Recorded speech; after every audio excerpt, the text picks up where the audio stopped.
Hey there, Saki here from sakitech, and in today's video we will do a full comparison between the iPhone 7 and the Google Pixel, the smaller set of rivals from Apple and Google. These are very interesting products. One of them is and has always been a pure Apple smartphone with hardware and software built and designed by Apple, hence why there is such a harmony in the overall experience. And now the Pixel is also a pure Google product, engineered and designed by Google. However, it was built by HTC, which is not a problem. And as you know, the iPhone was released in September 2016 and the Pixel in October 2016. So they're very close to each other, and people are naturally wondering which smartphone is better. Is the iPhone 7 superior to the Pixel, or is the Pixel superior to the iPhone 7? Which one should you buy? In this video, we will find out.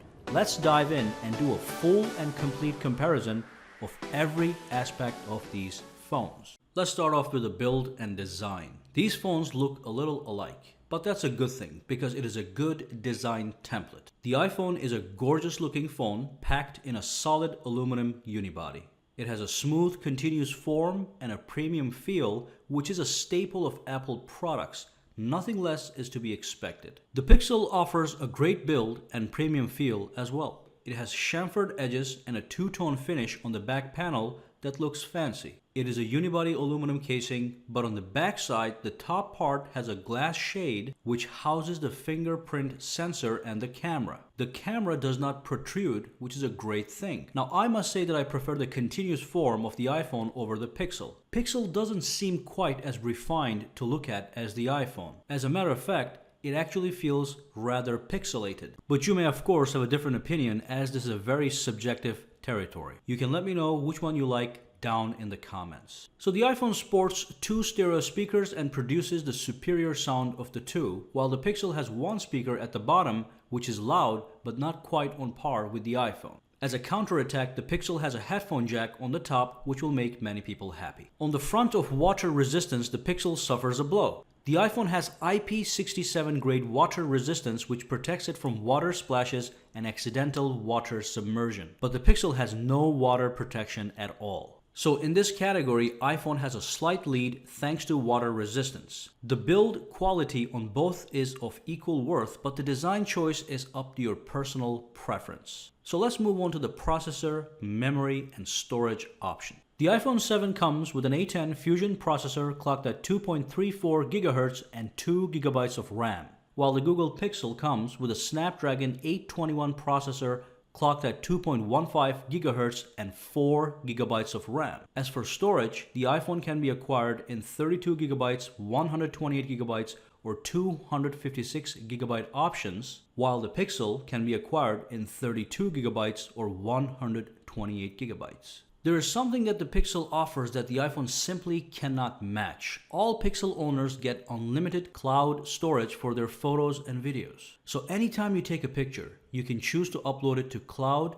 at maximum quality, which saves space on your local storage. If the majority of your storage consists of photos and videos, this is a great space saver, and it makes buying the 32 GB version of the Pixel a viable option. Now, you can actually purchase storage for your iPhone under iCloud settings, and packages start at $1 a month for 50 GB of storage. That's a lot of storage for $1, but you cannot beat free unlimited storage that Pixel offers. Now, towards the end of this video, I will run a processor and memory benchmark test to see which one of these phones is faster, so stay tuned for that. Meanwhile, we will let the Pixel take a lead in this category because it offers unlimited storage for your photos and videos at maximum quality. For now, let's take a look at the dimensions really quickly. The iPhone 7 measures 138.2 millimeters in height. It is 67.1 millimeters wide and 7.1 millimeters thick. It weighs 138 grams. Pixel is 143.8 millimeters in height, 69.5 millimeters wide, and 7.3 millimeters thick. It weighs 143 grams. It seems that the Pixel is thicker but lighter than the iPhone. I'm not concerned about these numbers too much. I doubt they're going to affect anyone's buying choice. So let's move on to the display. iPhone 7 has a 4.7-inch IPS LCD display with a resolution of 750 by 1334 and 326 pixels per inches. Pixel has a 5-inch Amoled display with a resolution of 1080p, which is 1080 by 1920, and 441 pixels per inches. Pixel clearly has a sharper display due to the higher 1080p resolution. Because it is not Quad HD, I'm slightly disappointed. However, 1080p is still a fantastic resolution. iPhone 7 has a strength in that it is better at color reproduction and has a brighter display, but it's not going to be sharper than the Google Pixel AMOLED display. And speaking of AMOLED, AMOLED does produce deep blacks and great color saturation. Now, I do have to say that either display is a fine choice and shouldn't affect your buying decision, unless you want that extra screen real estate you get with the Pixel, which is 5 inches versus 4.7 inches on the iPhone. Let's move on to the software. This is a very important category, so we will go into some detail. Now, the Pixel runs on the latest version of pure Android, and the iPhone runs on the latest version of iOS. Obviously, there's a huge difference between Android and iOS. Android is an open-ended system that allows you to customize your phone's home screens that can fit your personal sense of style. You can utilize gorgeous live widgets that can feed you all sorts of information such as weather, stocks, quotes, photo albums, and much more to liven up your home screens. iOS is a more closed-ended system with minimum ability to customize. You do get access to live widgets on a side screen, but these widgets aren't customizable and they cannot be placed on your home screen. Your home screen is a simple grid of static app icons. Where iOS does shine, however, is the app ecosystem. It brings comparatively higher quality apps and superior gaming experience to the table. Most games run smooth and lag-free on iOS, but the same cannot be said for Android. So that's the basics, but there's more in the software that needs to be addressed. Pixel now has a 3D touch-like functionality without the actual pressure screen that Apple developed. So basically you can long press on certain app icons on either phone and it will bring up a menu that has shortcuts. Apple's version of these shortcuts are called Quick Actions. Now hold your horses. Although the Pixel offers similar functionality as 3D Touch Quick Actions, the execution simply doesn't look or feel as good as it does on the iPhone. But I'm sure with subsequent updates, Google would add some refinements. The next thing I want to talk about is voice assistants. So Pixel has Google Assistant while iPhone has Siri. Google Assistant is better as it utilizes the vast Google database. For instance, if you are searching for a location, Google Assistant will tap into Google Maps while Siri will tap into Apple Maps. And it is universally admitted that Google Maps are vastly superior to Apple Maps. As such, the results offered by Google Assistant are of higher quality and more accurate. Google Assistant is also very contextual. If I was on a website and I was looking at a movie, I can launch Google Assistant and ask what year was this movie made, and I would get an accurate response without having to mention the name of the actual movie, because the assistant just knows that I am on that web page looking at that website. So it's very contextual, and that's not something Siri can do at this point in time.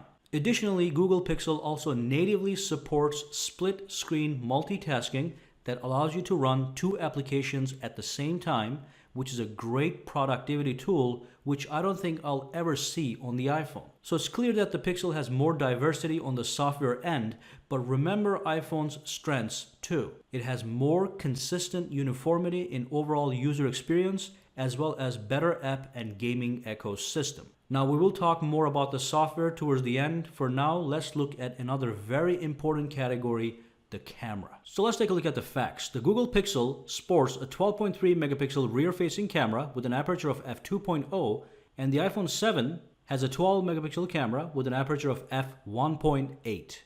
Also, the iPhone 7 has optical image stabilization while the Pixel does not. The Pixel actually has gyroscopic stabilization, and both do a great job at stabilizing. So which camera is better?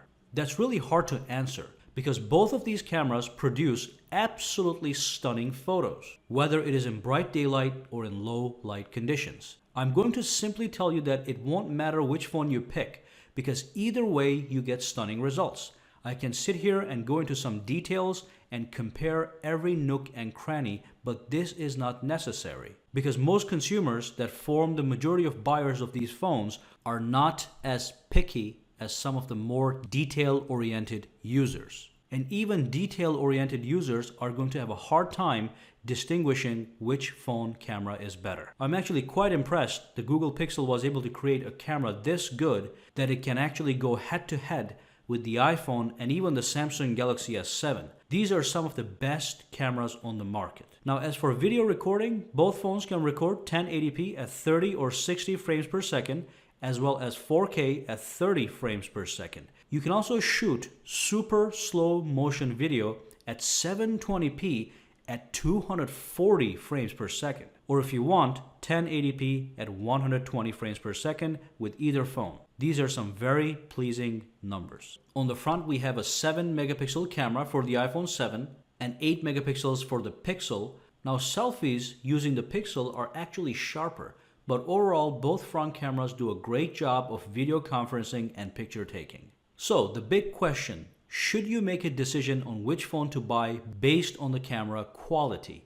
Absolutely not, since you get superb cameras either way. So let's move on to the battery. For the battery capacity, we are looking at the Pixel with 2770 milliamp hours and the 7 with 1960 milliamp hours. So what kind of battery life can one expect? Both phones offer a full day of use under medium use. Medium use is a healthy mixture of using your daily apps, texting a lot, making phone calls, browsing the web, listening to 3 to 4 hours of music, as well as watching a couple hours of video and even some gaming. Under this kind of use, you won't be disappointed with the battery life. And of course, both phones offer battery saver modes that can activate in case your battery is running short and you want to conserve as much juice as possible. But only the Pixel offers fast charging, which gives you 7 hours of battery life within 15 minutes of charging, something the iPhone 7 can't do. This is the kind of feature that could save the day if you suddenly have to leave your house but realize that your battery is almost dead. That's when you just plug in the phone to the charger while you get ready, and suddenly you have hours of battery life to sustain your mobile life. In the battery department, due to the fast charging feature, I'd give a slight lead to Google Pixel, but they're pretty much equal when it comes to overall battery life after a full charge. Let's talk about security features. Both phones have fingerprint sensors that work lightning fast and flawlessly. The only difference is that the iPhone has it on the front while the Pixel has it on the back side. Now everything looks good here, so let's move on to colors and pricing. Pricing for the iPhone 7 starts at $649 for a 32GB model, and you can get it in jet black, black, silver, gold, and rose gold colors. The Pixel is surprisingly similarly priced at $649 for a 32GB model with 3 color options: blue, black, or silver. So you do have a more diverse color selection on the iPhone. Now let's move on to the benchmarks. So let's run a benchmark test between these two champions and see which one produces more raw horsepower. We will be using the latest Geekbench Benchmarking tool to complete this test.